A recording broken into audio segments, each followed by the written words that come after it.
What's up, YouTube? What's up, YouTube? It's Texas Red, man. Texas Red in the building. I say, man, when I was out there in them streets, man, I sold a lot of dope.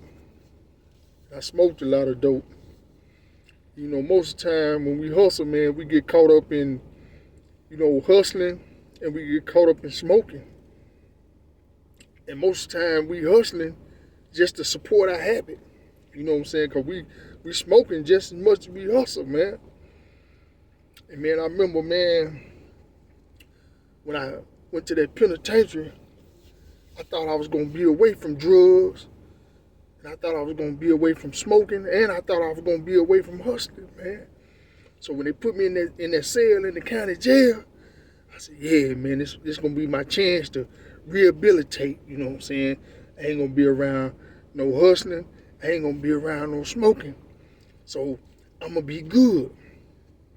So, man, when I made it down to that penitentiary, man, my first cousin was there. I hadn't seen him since we were like 2-3 years old. So when I catch up with him, he pulled out an ounce of weed out of his pocket, nigga, at the joint. And I was like, man, where you get that from? So he just laughed, man, he said, because it's going down, man, it's going down in this penitentiary, man. Boy walking around with ounces, boy got pounds and everything on the yard. So he was like, shit, you want me to twist you one? I said, no, Ken Forrest, no, man, I ain't on nothing.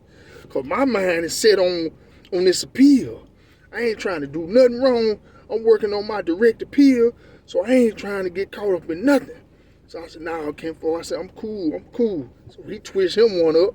You know, he blowed it right in front of me and everything. You know, I sat there and watched it. My mind ain't on nothing. So he said, man, when you get ready to put something in your pocket, he said, I got you. Just come holler at me.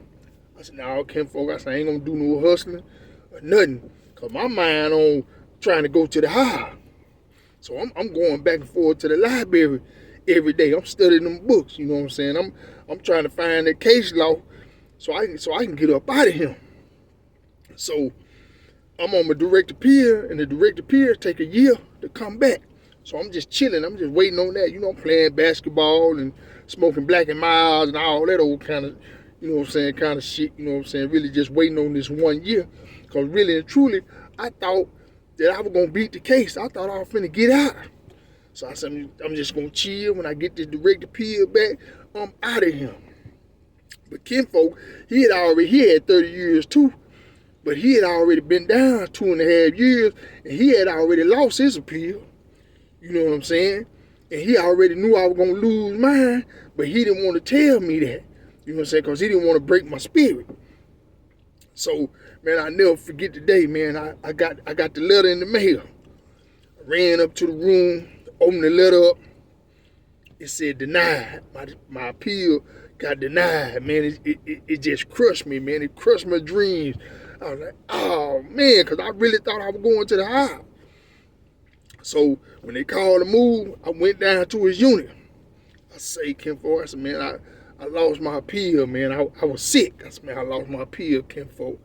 So he like, man, come on in the room, man. He told the law, man, he said, man, come in here and chill with me, because you got to ask the law if you can go out of bounds. You got to ask the law, can you come in another building? So the law, yeah, man, you come on in, you know what I'm saying? So I go to Ken Forrest's room. He put the tile up on the door to block the window. He pulled the weed out. He twisted up. So that was my first time blowing in the penitentiary, you know what I'm saying? A year in. I had to blow because I had to settle my mind back down. So I blowed it, got high, you know. He told me, Kinfolk, man, I already knew you were going to lose it, man. You know, I just didn't want to tell you, you know what I'm saying, because I didn't want to break your spirit. I was like, all right. So when I got ready to go, he said, man, here, man, take you some of this work, man, and see what you can do in the unit. I've been in penitentiary 1 year. Man, check it out, see what you can do in the unit. So, all right, I grabbed a couple caps, you know what I'm saying. I went to the unit, you know what I'm saying. I had already been hollering at a couple boys or whatever that blow. So now I'm moving work inside of the prison. Something that I thought I wasn't going to be able to do. I thought I was going to be away from that when I left the world. I thought I was going to be rehabilitated. But it's the same game in the penitentiary, man. And I was kind of disappointed that it was like this, man, because I thought I was going to get a chance to be rehabilitated. But I'm in the penitentiary. I'm back in the game.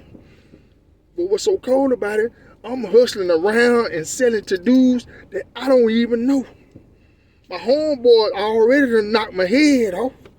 Now I'm in here hustling and hanging around dudes that I don't even know, trying to make $1, man. And it was scary.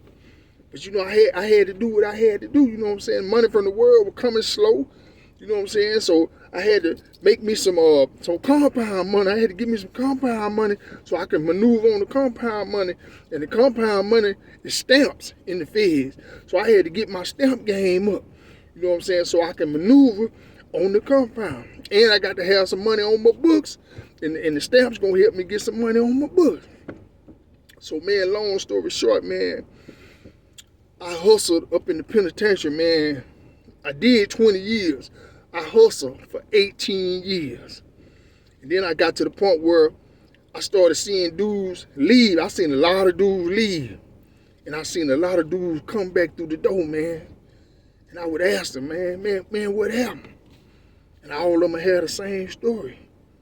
Either they got another dope case or they got a dirty UA. So I told myself, I said, man, I got to stop hustling and I got to stop smoking, man. I got to stop getting high. That's the only way I'm going to stay up out of here because all the boys are coming back. They got the same story. It didn't happen overnight, but eventually I stopped smoking and eventually I stopped hustling. So 2 years later, I'm back out on the streets. I'm drug free, I'm hustle free. So when I got on probation, it was a breeze.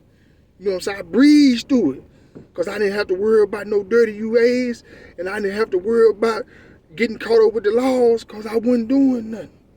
When I got out, I was already programmed. I was already set up to do right. So I breezed through the probation, man. And that's what you got to do, man. You got to get yourself together, man, so you can breeze through the probation. And right now, you know, if I wanted to hustle, if I wanted to smoke, I could. But I choose not to, man. I choose to stay on the right path, man, so I can stay out here, man. It's sweet out here, man. You know what I'm saying? It's sweet. You know, I love just getting in the car, just rolling, going, do what I want to do, go out to eat. Nobody telling me what to do. I love to be able to do what I want to do, man. That's the advantage out here, man. You can do what you want to do, but you got to stay out the way, man. And my philosophy is if I stay off them drugs and if I don't do nothing illegal, I ain't got to worry about going back to that penitentiary, man. Because the object ain't to get out the penitentiary. You know, everybody want to get out. Everybody, man, when I get out. Everybody worried about getting out. But the key to it is staying out. You got to stay out, man. That's the key, man. Fuck getting out. Nigga, stay out.